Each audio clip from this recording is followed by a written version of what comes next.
wonderful people. I hope we're all doing good. I've been away and I'm back now, so I hope you guys haven't missed me that much. But this year's been eventful, to say the least, but slow. Let me explain what's happened.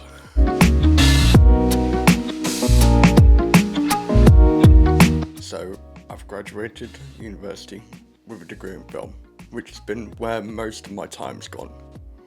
And I know I promised at the start of this year I'd do more, but fear not, I have got plans to do more videos, and I have been brainstorming.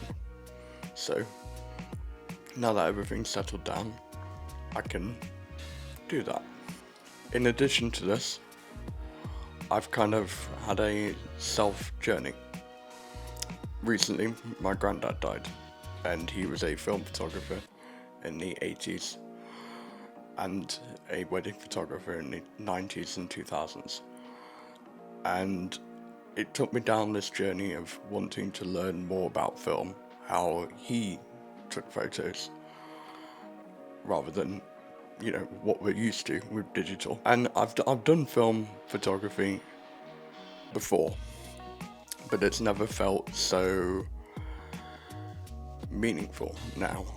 And I feel like film photography has got a better rhythm to it. The fact that it's analog really appeals to me, and it's almost the fact that you're actually taking a photo onto a living analog slide of film. I don't know if living's the right name for it, but either way, it makes me feel better. It makes me feel more alive, because that moment you're capturing onto the film is a moment which will never be recreated or never be made, and it's more organic in that matter. I hope you guys get what I mean, but in my head it makes sense. So with film photography, there are three main types of cameras. There's the point and shoot, there's the rangefinder, or there's the SLR. Now there's other cameras, but those are the three main ones you'll get in 35mm film photography. And it's SLRs which I've got the most experience with. Now, SLRs are single reflex cameras. That means when you look through the viewfinder, you're looking straight through the lens, just like DSLRs in today's modern world.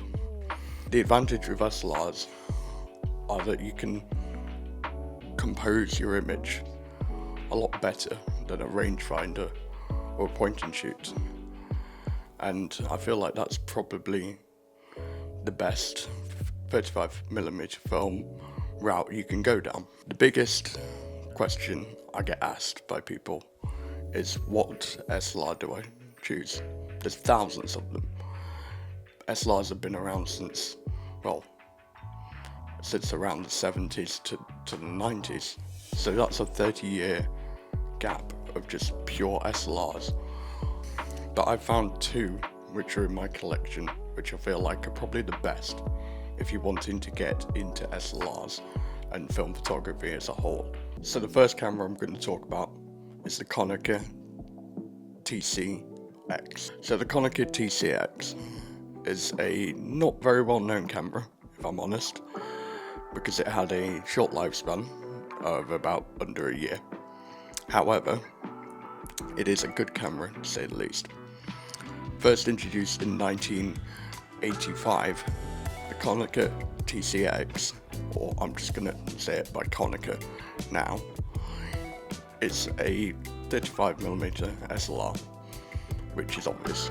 However, it's the first ever SLR to be fully made of plastic. The only non-plastic bits in the body are the lens mount and the tripod mount. Other than that, the whole body is plastic, which can be an upside and a downside. The upside is that it only weighs 375 grams, which is light for an SLR. The downside is because it's plastic, and plastic from the 1980s, it's not that great build quality. The main reasons why I'd recommend this camera, if it's your first time using an SLR, is the fact that it's got both DX controls and auto exposure controls. So DX was actually introduced on the Konica for the first time. It's the first ever SLR to have DX support. Now DX is something film photographers take for granted nowadays, but it basically means that on the canister of your film there's metal strips which talk to the camera to be able to tell the camera what ISO the film is. So let's say you had a ISO 400 film, the camera would then read that film as an ISO 400 film, so you didn't have to manually put in what ISO your film was in the camera would just read it automatically. Another reason I'd recommend the Konica is it's got auto exposure. Now this is shutter priority auto exposure, so pretty much what that means is you set it to auto exposure on the lens and the camera will choose the aperture for you, which is pretty cool because in this camera you don't have to worry about your aperture or your ISO. You just have to worry about your shutter and composition. Now the real question is, how much does this camera cost? This camera costs around £70 on eBay, which is about maybe $90. Just a rough estimation, I don't know, I'm from the UK, so if you're from America, look it up. You can shoot from 1/8 of a second to 1,000th of a second completely mechanical, which is nice.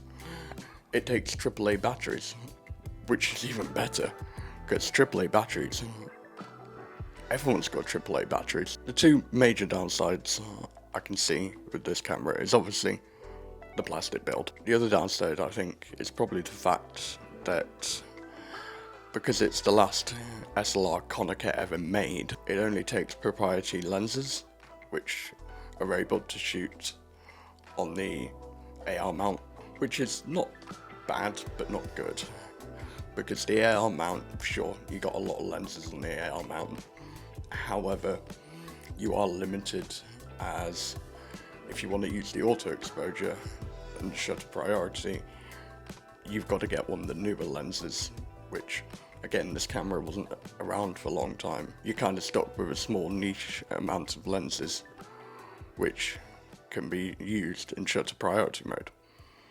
But if you're not bothered about that, I'd say the Konica's a really good camera. Now the second camera I can recommend is the Pentax ME Super. This camera was around from 1979 to 1986, which is a long time, a long lifespan, which means there's a lot around. It was extremely popular in the 80s. A lot of people had it, so there's a lot going around, and that shows because you can pick one up for about £30 to £50 depending on condition, which is insane for a metal camera, which is something the Pentax has got going for it. This camera also has auto exposure like the Konica, however this time instead of shutter priority it's aperture priority, so the camera automatically sets the shutter rather than automatically setting the aperture. Because this camera was so popular, there's a lot around, so if even if it does break, you've got thousands to choose from and people can repair them, which there's so many of them.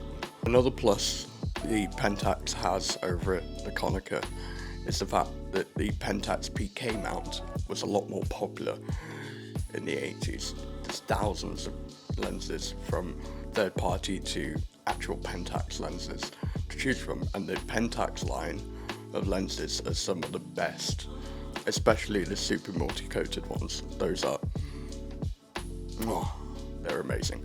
And another thing the Pentax has for it, which the Konica doesn't, is the viewfinder on the Pentax is just, it's probably the best thing I like about the camera, as it's bright, it's big, and your shutter speed is easily seen by LED points on the side of your viewfinder, and you can also see a red LED to see if it's under or overexposed before you actually shoot your image, which is lovely. There is only one downside to it though, which is the split focusing. It's so small, it's hard to focus. However, if you can get past that, that viewfinder is so gorgeous. And moving on to downsides about this Pentax camera is the take-up spool. Now this is the biggest downside for me about this camera. This take-up spool is different. It's not a traditional slit take-up spool like you're used to on cameras. It's more of little white tubes, and you've got to be careful and you've got to take your time putting the film in, because sometimes you could mis-spool it. I don't even know that's a real word, but you can mis-spool it and completely ruin your film because it's not advancing properly. And I've had that happen, and it's gut-wrenching when you get the negatives back, because you've just wasted a roll of film pretty much. Another downside to this camera is the fact that you need a battery to shoot with it. You need two LR44 batteries, which aren't hard to come by. That's every shutter speed except for bulb and 128, which is annoying because you can shoot 128 mechanically as well as bulb, but if you wanted anything else, you need to have a battery in it, which is annoying because sometimes batteries can die. So if that doesn't bother you, that's fine, but if it does bother you, yeah. If you can get past these flaws, I believe the Pentax ME Super is probably a really solid camera. Maybe arguably better than the Konica. In my experience, the Pentax and the Konica have their ups and downs, and they're both beautiful cameras to shoot with. And I really can't make a decision on which one I like best.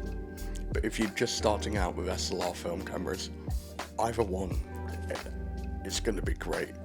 At the end of the day, I feel like it's up to you which one you want to shoot with, either the Konica or the Pentax.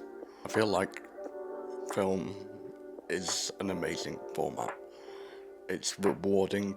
Sure, it can be a bit expensive, but it is definitely rewarding. And I feel like that reward is so calming and so nice in the fast-paced world we live in. Just going back to the basics is what we need sometimes. But yeah, that's all I have to say about these two wonderful cameras. There's not much else to say, to be honest. Don't forget to subscribe, because I'm going to do more videos like this soon, and I'd love for you to come on this journey with me. That's all I have to say. Until next time.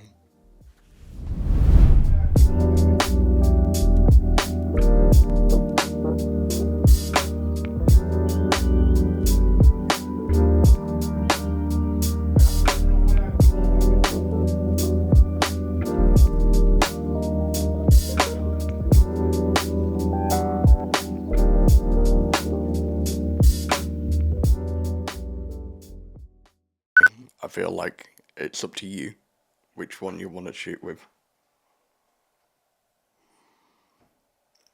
Someone at my door. Fuck. Which has been